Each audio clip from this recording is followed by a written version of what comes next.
Olá, seja muito bem-vindo, seja muito bem-vinda a mais um episódio desse programa e podcast A Nova Advocacia Tributária. Eu sou o professor Alexandre Mazzi e aqui nós discutimos a nova realidade do direito tributário após a aprovação da reforma. E hoje, dando sequência à nossa live da semana passada, eu vou continuar falando sobre o simpático imposto seletivo. Então o tema de hoje é o novo imposto seletivo, parte 2. Lembrando que essas lives fazem parte de um conteúdo exclusivo da minha escola, que é o curso completo da Reforma Tributária. Você encontra mais informações sobre esse curso no link que está na minha bio do Instagram e também no link que está aqui na descrição desse vídeo. Os conteúdos das lives são uma degustação desse curso completo que já está com matrículas abertas. Bom, na semana passada eu falei que o imposto seletivo é o terceiro tributo criado pela reforma, depois do IBS e da CBS. O imposto seletivo ele é um tributo integralmente extrafiscal. Ou seja, é o primeiro caso no direito brasileiro em que nós temos um tributo que não foi criado com finalidade arrecadatória.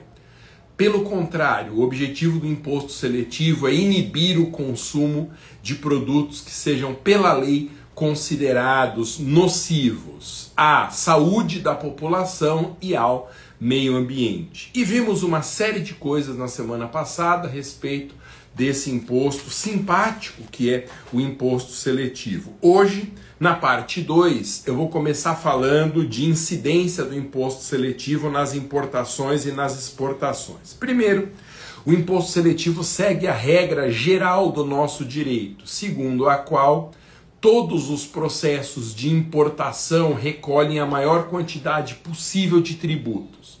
Então tem uma regra para você guardar: quando importa um produto, pago tudo que é tributo.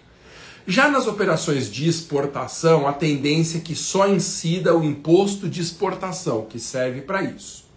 O objetivo dessas duas regras, quando importa um produto, pago tudo que é tributo, mas na exportação só incide o IE, imposto de exportação, é favorecer a indústria nacional. Muito bem.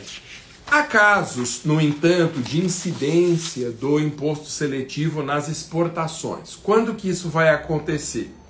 Isso vai acontecer nos termos do artigo 82 da Lei Complementar 214, quando a empresa exportadora desatender a requisitos estabelecidos no artigo 82. E quais são esses requisitos? Que ela seja certificada no programa Operador Econômico Autorizado, que é um programa do governo federal, que ela possua patrimônio líquido igual ou inferior a R$1 milhão, que ela não tenha feito a opção pelo domicílio tributário eletrônico, não tenha escrituração contábil por meio digital e esteja em situação irregular perante as administrações tributárias. Em qualquer uma dessas condições, a empresa exportadora terá o dever de pagar, além do imposto de exportação, também o imposto seletivo. Um outro tema polêmico no regime jurídico que a reforma tributária trouxe para o imposto seletivo é a pena de perdimento de fumígenos. O que são fumígenos? Fumígenos é o nome que a lei dá para o cigarro, grosseiramente falando. A pena de perdimento de fumígenos é o quê? Você deve saber que circula no mercado nacional uma quantidade enorme de cigarros contrabandeados, falsificados, irregulares.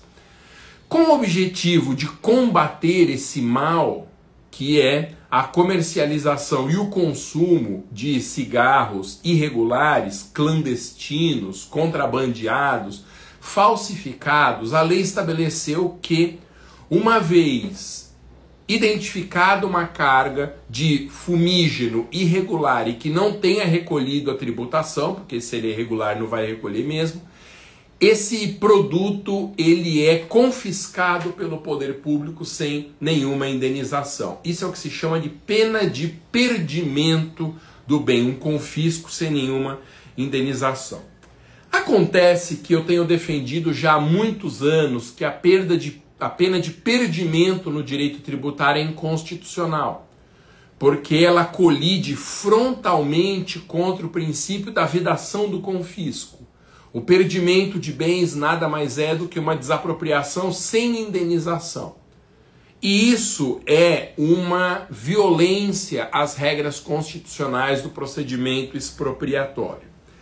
Além de violar o artigo 150, inciso 4 da Constituição, a pena de perdimento de bens atenta contra a súmula 70 do STF, segundo a qual é inconstitucional a restrição ilegítima ao livre exercício da atividade econômica ou profissional, quando imposta como meio de cobrança indireta de tributos, e viola também a súmula 323 do STF, segundo a qual é inadmissível a apreensão de mercadorias como meio coercitivo para pagamento de tributos. Então, considero, repito uma vez mais, que a pena de perdimento, não só de fumígenos em especial, como a pena de perdimento em geral no nosso direito tributário, é uma pena inconstitucional. E há, eu comento isso no meu curso completo, uma tese adicional a essa toda, que é a tese que, se foi aplicada a pena de perdimento, é porque ocorreu algum ilícito. Logo, a incidência do imposto seletivo parece ter um caráter sancionatório desse ilícito,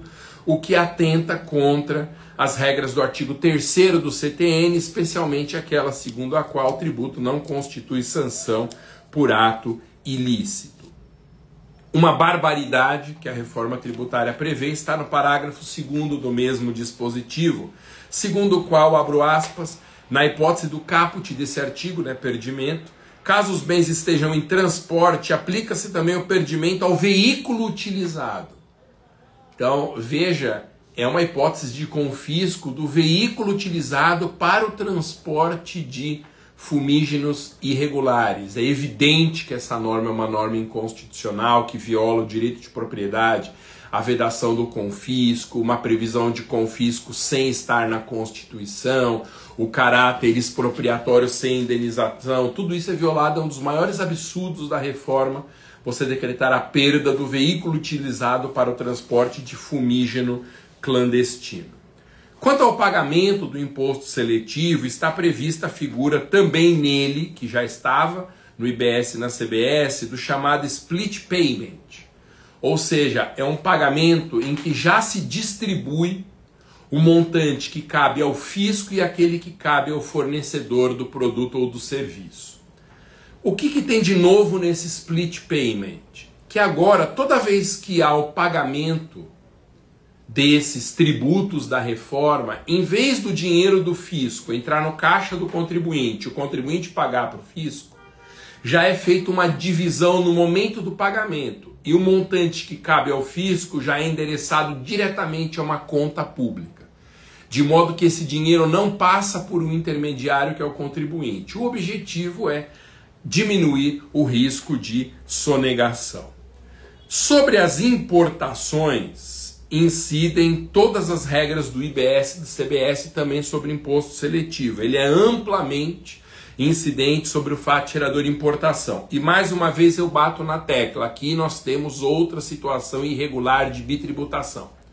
Sobre o fato gerador de importação já incidem muitos tributos brasileiros. Vem a reforma e coloca mais 3 ainda, a incidência do IBS, da CBS e do imposto seletivo, o que claramente descumpre as regras que proíbem a bitributação no nosso ordenamento. Mas a ideia é que a entrada de bens de procedência estrangeira no território nacional é fato gerador também do imposto seletivo. Bom, o que mais que nós temos de importante? Qual é o momento de ocorrência do fato gerador do imposto seletivo? Na liberação dos bens submetidos a despacho para o consumo e na liberação dos bens submetidos ao regime aduaneiro especial de admissão. Aqui nós temos o fato gerador do imposto seletivo sobre as importações. Quem que tem que pagar o imposto seletivo? Quer nas importações, quer nas operações regulares. Aqui valem as mesmas regras do IBS e da CBS. Como regra, quem tem o dever de fazer o pagamento do tributo é o fornecedor e não o consumidor final. Por fim, o artigo 435 da Lei Complementar 214 fala de alguns casos de isenção do imposto seletivo no caso de importações, com destaque para importação de bens materiais, no caso de bagagens de viajantes e tripulantes, acompanhados ou desacompanhados, quando submetidos ao regime de tributação especial. É evidente que as bagagens de um viajante, quando elas circulam, entrando e saindo do território nacional, elas não constituem fato gerador dos tributos brasileiros como regra.